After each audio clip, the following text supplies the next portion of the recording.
Hello, world. This is a sideshow. I'm Theodore Parker, and today is Monday, July 13th, 2026.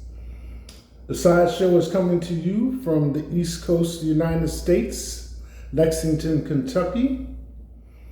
And the weather today in this area for Lexington, Kentucky, currently it is 71 degrees. High today of 88. Morning clouds followed by afternoon sun. Highs in upper 80s and lows in the mid 60s. Early week travel weather, could you be impacted? UV will be very high, an increase from yesterday to 10. Temperatures a little higher than yesterday, up by 8 degrees. Conditions for outdoor activities in this area, good for running, good for cycling, and good for gardening. The AQI is good at 26. Pollen, tree, none. Grass, high, and ragweed, none. The UV index is low right now, and it feels muggy with a light breeze at 8 miles per hour. Today, sunrise was at 6:25 a.m., and sunset will be at 9:01 p.m. Currently, it is 8:02 a.m. EDT. Well, we come to the weekend, and things have been happening as usual around the world. So let's look at some of the things that are in the headlines. Last game score for the World Cup was Norway 1, England 2.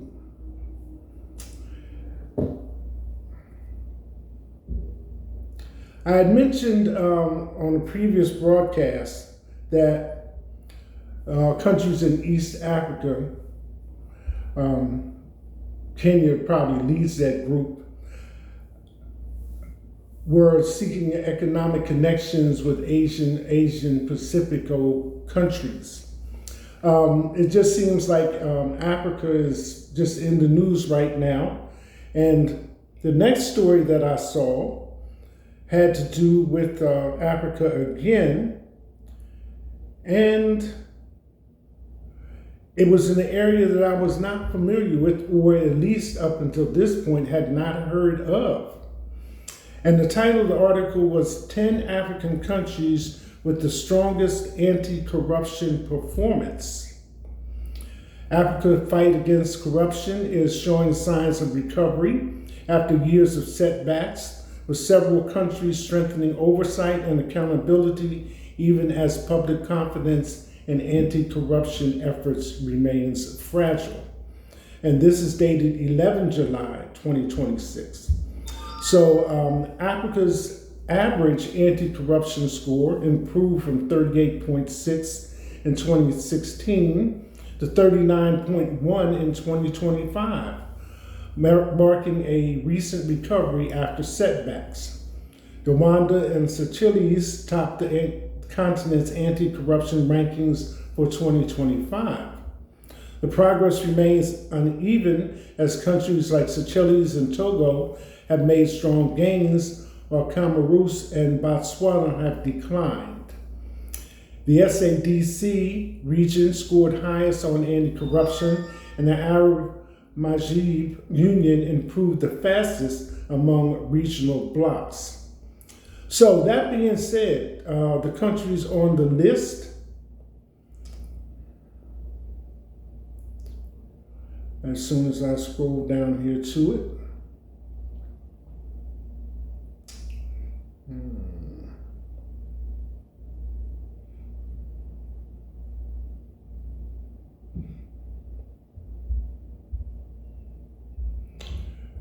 are as follows. Let me see more type thing.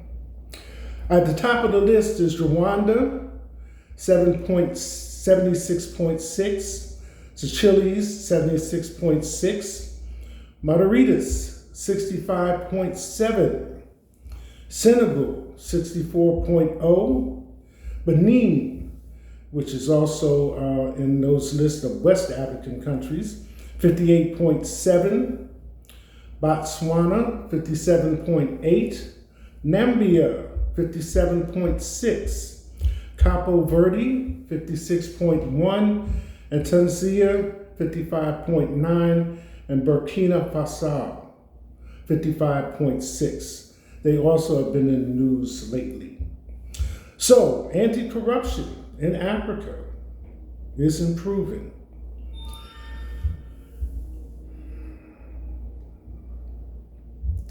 Next one.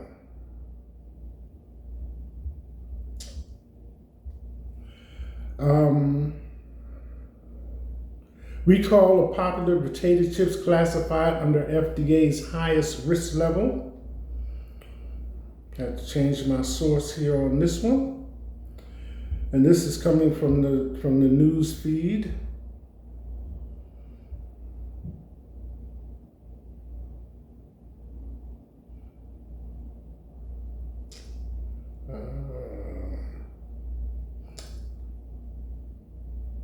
Okay, here we go. Dated 11 days ago. Recall of popular potato chips classified under FDA's highest risk level. A recall involving hundreds of thousands of bags of popular Zapp's and Dirty brand potato chips has been classified under the U.S. Food and Drug Administration's most serious warning level due to the risk of salmonella contamination. So just wanted to make you aware of that.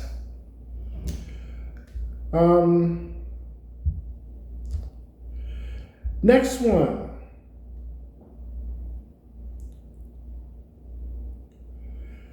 This is local, and it happened a couple of years ago, and it has to do with a domestic violence situation where a person was killed.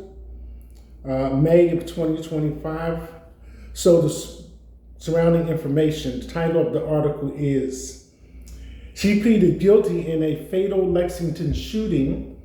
Now she must prove she's an abuse victim, and this is dated 12 days ago. Excuse me. A Lexington woman who agreed to plead guilty to amended charges related to a homicide must now prove she was a victim of domestic violence in order to avoid 5 years in prison. Mia White, 41, pleaded guilty to an amended charge of second-degree manslaughter. She was originally charged with murder, domestic violence in May 2025 for the death of 24-year-old Elmer Eldridge. So what has come out since then is that according to police records, she has been the victim of multiple incidents of domestic violence, domestic abuse, including photos of marks on her neck, police reports, as it says, of various incidents, multiples, and then last but not least, a restraining order for Eldridge, 24-year-old Eldridge. So what's bringing attention to the case at this time, the incident where the events that led up to Elmer Eldridge being shot by Mia White were as follows. He was under a restraining order from the court, and they do have a young child not in school together. So apparently he shows up where she is, and in the process of him being there, he tells her to go into another room or pushes her into another room and tells her to stay there. A little bit of time passes, whatever that might be, and he comes in the room where she is and threatens her that if she doesn't stay in the room, that he will cause her physical harm. So it seems that he was drinking, from a bottle, and during this period is when Mia shot Elmer. and he was found dead at the scene. So the case is kind of focusing on why is this bottle of liquor that he was drinking from upright on the counter instead of being on the floor next to him. And again, I'll state I'm not a lawyer, I'm not, school trained, bar approved to give legal counsel. But, my experience is if people are at home or inside and they're drinking from a bottle and they start talking, they will set it down. Be that as it may, but since he had already assaulted her many times before, there was a gun in the room and she picked it up. So this is just, circumstances, as happens with women, who are physically abused by men. At some point, they just take charge and say enough is enough, at least to that point. So this is where the case is now. And like I said, at the time, it kind of struck me because there was a young child involved. And I was thinking the father's dead and the mother's in jail, and I was thinking more of the child than anything else. But these are the most recent developments in that case. And right on top of that, here in Kentucky, there has been a law passed. New concealed carry law takes effect Tuesday, tomorrow. So the particulars of that are, and this is dated, it's in the news for tomorrow. July 12th, 2026. New concealed carry law takes effect Tuesday. A new Kentucky law takes effect Tuesday, allowing 18 to 20-year-olds to apply for a provisional concealed carry license for the first time. First thing I thought, as if enough is not enough, now you're going to give, the ability to carry concealed weapons, to young people.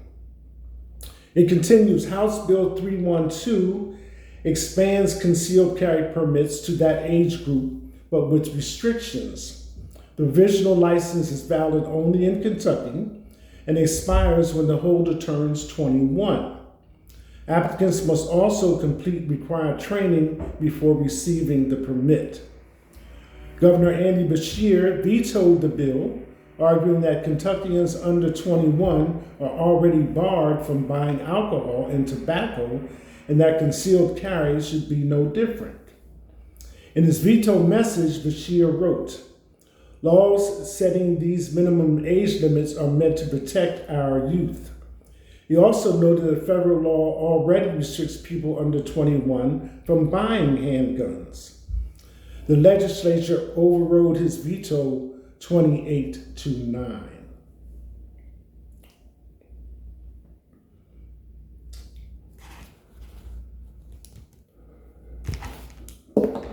Next one, deadly 4th of July, at least 6 killed in shootings, explosions that wound dozens across the country.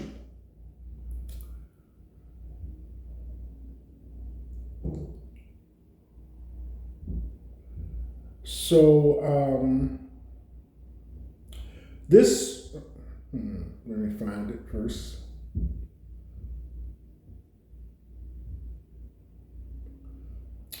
So this is from, again,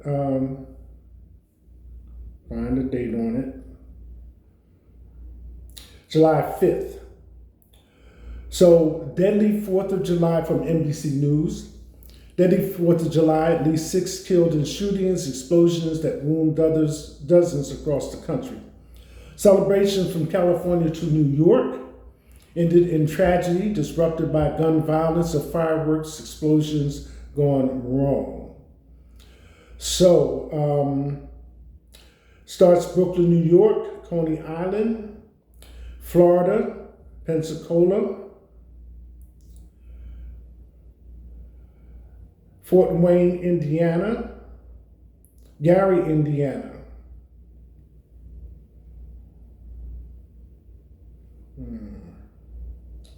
Compton, California, Dayton, Ohio. So those are the places where these shootings occurred. So that was 4th of July, 2026.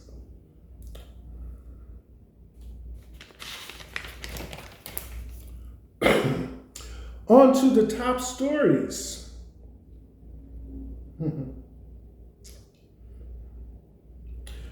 First one in the top stories. Harrison Ford turns heads with toned physique during Los Angeles bike ride. It should be noted that Harrison Ford is 84 years old. Next on the top stories, Joe Rogan calls out crazy kick attempt by Conor McGregor that led to injury. You don't do that. Saturday past, Conor McGregor was matched with Max Holloway. And if you remember when, I think it was Paramount, debuted their MMA match with Ronda Rousey and Gia Colon were matched up. There was a match which included Max Holloway and Nate Diaz, and it was like the bloodiest match of the event. Max Holloway was coming into that match as the bare knuckle champion. So since then, he's been matched with McGregor, but right out the chute, McGregor attempts a flying or jumping roundhouse kick and throws his knee out when he lands, ACL tear, which had already been surgically repaired from another injury. So the fight didn't even get into the first round before he couldn't continue. But that's who he would have been facing, Max Holloway, bare knuckle champion from that event with Nate Diaz. Next one in the top stories. James Murdoch may have reaped as much as $7.5 billion from his pre-IPO investment in Elon Musk's SpaceX. Next in the top stories, Ukrainian Prime Minister to step down as Zelensky announces government reshuffle.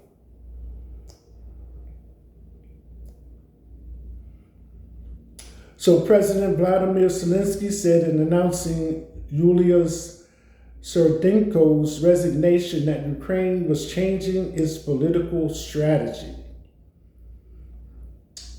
This is dated July 12th, coming from the Associated Press.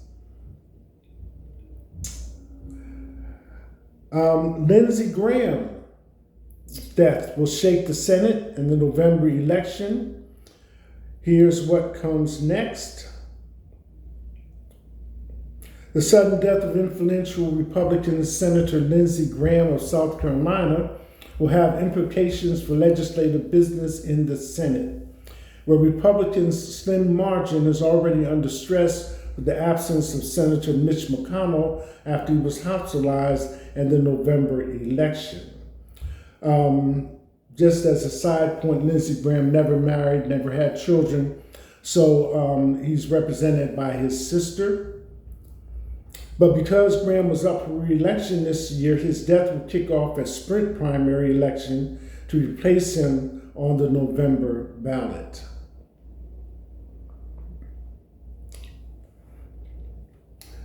And speaking of Mitch McConnell, in the top stories, McConnell says after weeks of speculation that hospitalization was due to a fall.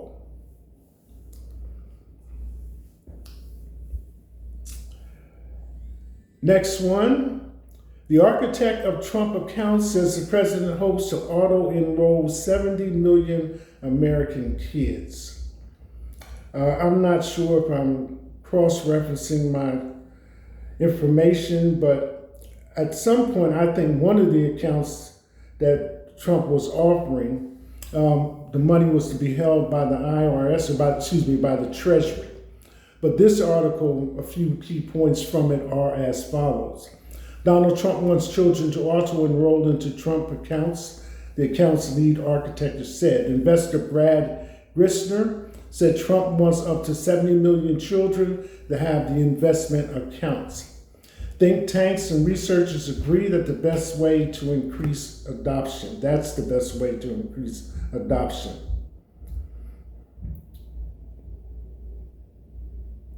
So we'll see on that one, as they say.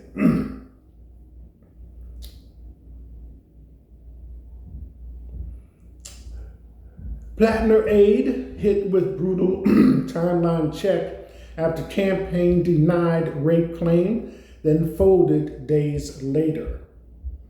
So Plattner had been accused of rape, and according to a timeline check, I guess the situation did not hold up. Top stories. Bull bison sends Yellowstone visitor flipping through the air in campground attack caught on video. 19 hours ago. There are plenty of videos from Yellowstone National Park involving tourists doing breathtakingly stupid things around wild animals.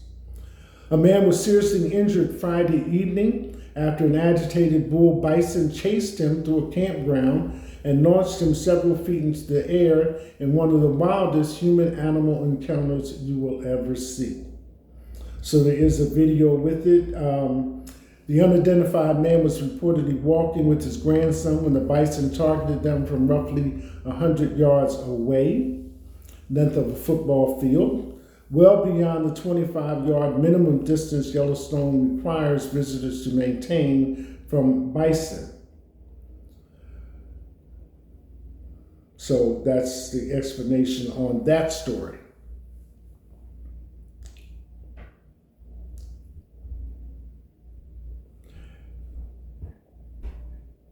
Also included in the top stories, massive fire rips through pub, killing at least 27 as patrons flee smoke-filled venue.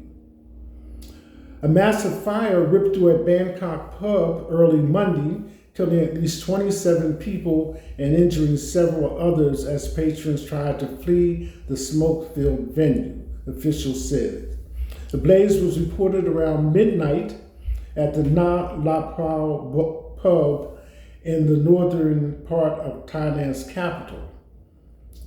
Video shared by first responders showed flames pouring from the front of the building and thick black smoke bellowing into the sky as people scrambled to escape. So that concludes the top stories for today, Monday, July 13th, getting into the middle of the month.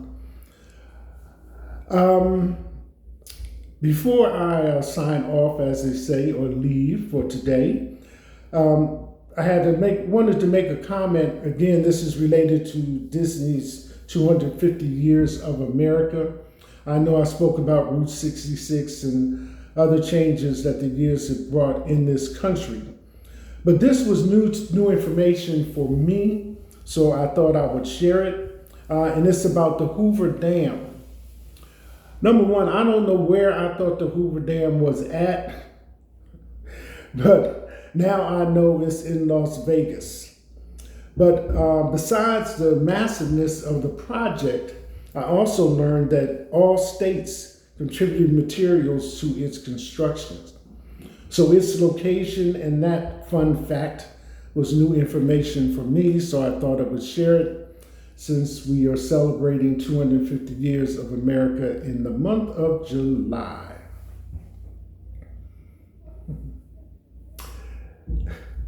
This is a sideshow. I'm Theodore Parker. That's it. Hashtag